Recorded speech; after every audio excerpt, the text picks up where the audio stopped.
Graffiti, which is associated with other cultures such as hip hop, gang, and skateboard, is a culture in its own. There are a lot of underlying social connotations associated with graffiti as a subculture. Chennai city is and was made up of its larger than life street art in the forms of hoardings and graffiti. The walls may or may not have ears, but they certainly do the talking. What do these public walls talk about?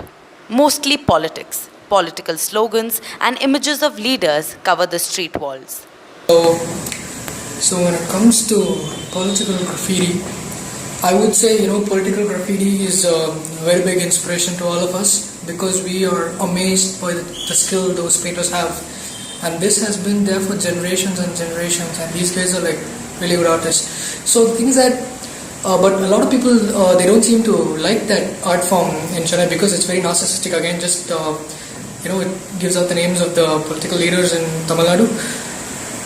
So they found it, they find it everywhere, and so maybe people started hating it since they were not attached to it in any way. So that's why they started hating it. Graffiti has taken the art out of the galleries and onto the streets. The power to democratize art as a tool of expression and revolt to any kid with spray cans as his brush and the entire city as a canvas.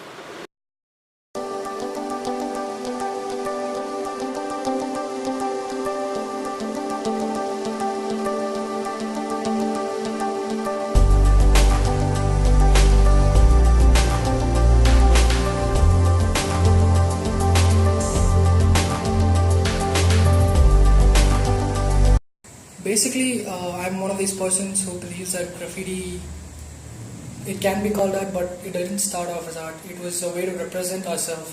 But I guess that's what art is as well. When you take something, that's in your mind in a non-physical state and bringing it out to the world, giving it a physical life, that is art.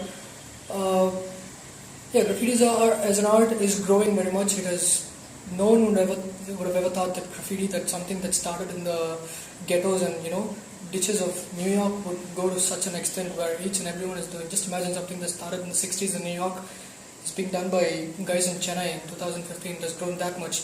Chennai was previously only subjected to display political propagandas and film banners woke up to the street art revolution. Conquer the Concrete, a maiden venture towards a movement of urban contemporary art in public spaces, happened in Chennai in 2015. The project wanted to encourage artists and creative citizens to actively take part in urban development in the big infrastructural and social changes that Chennai is undergoing. Street art has evolved over the years into an integral part of Chennai's art and culture. The acceptance that they have achieved in terms of special art festivals dedicated for street art show exactly why Chennai is treated as a growing city of the modern world.